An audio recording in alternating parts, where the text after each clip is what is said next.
संवाद video conferencing के माध्यम से किया। इस मौके पर प्रधानमंत्री ने कोरोना के खिलाफ लड़ाई को सामूहिक जिम्मेदारी बनाने का आह्वान किया।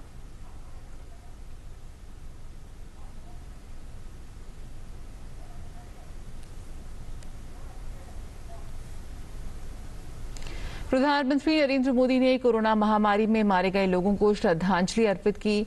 इस दौरान वे भावुक भी हो गए।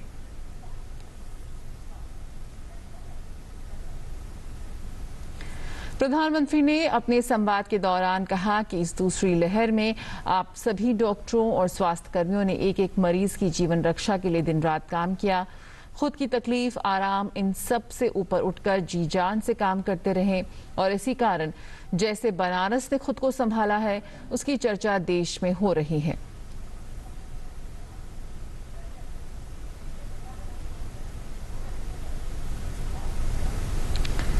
साथ ही उन्होंने कहा कि अभी हमें बनारस और पूर्वांचल के ग्रामीण इलाकों में बहुत ध्यान देना है और अब हमारा नया मंत्र है, जहां बीमार वहीं उपचार।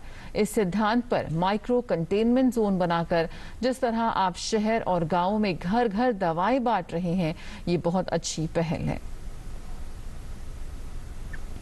प्रधानमंत्री ने ब्लैक फंगस की चुनौती को लेकर कहा कि हमारी इस लड़ाई में एक और नई चुनौती भी सामने आई है। इससे निपटने के लिए जरूरी सावधानी और व्यवस्था पर ध्यान देना जरूरी है। प्रशासन की तैयारियों को केस घटने के बाद भी जारी रखना है।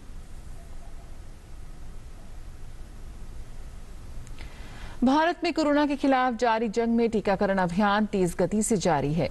देश में अब तक कोविड-19 टीके की 19 करोड़ 32 लाख से अधिक खुराक लगाई जा चुकी हैं। मंत्रालय ने बताया है कि 60 वर्ष से ऊपर के 5 करोड़ 63 लाख से अधिक लोगों को पहली डोज और 1 करोड़ 81 लाख से अधिक को दूसरी डोज लगाई गई है।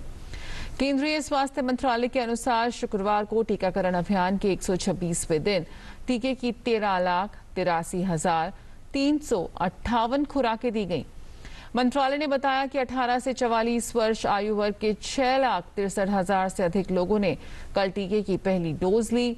देश के 37 राज्यों और केंद्र शासित प्रदेशों में कुल मिलाकर अब तक इस आयु वर्ग के 92,73,000 से अधिक लोगों को कोविड टीके की पहली डोज लग चुकी है। सरकारी एयरलाइंस एयर इंडिया के यात्रियों का डेटा लीक होने का मामला सामने आया है।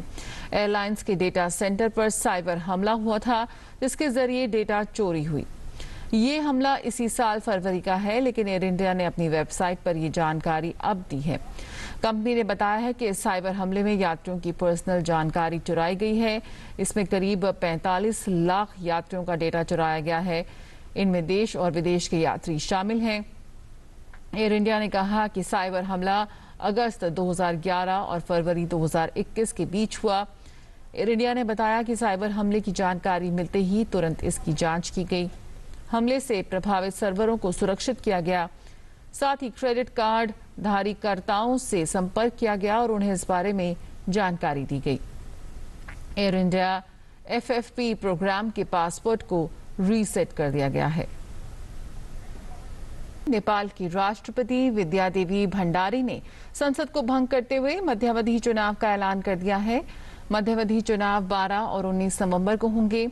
शुक्रवार को नई सरकार बनाने की समय सीमा खत्म होने से पहले नेपाली कांग्रेस के अध्यक्ष शेर बहादुर देउबा और CPN के सत्ताधारी PM KP शर्मा ओली ने नई सरकार बनाने का दावा पेश किया था।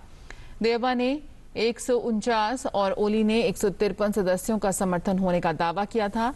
नेपाली संसद में मौजूदा सदस्यों की संख्या 271 है। नेपाली संविधान के अनुसार बहुमत वाली पार्टी के नेता को राष्ट्रपति प्रधानमंत्री के पद पर नियुक्त करती है। बहुमत ना हो तो राष्ट्रपति गठबंधन सरकार बनाने की अपील करते हैं।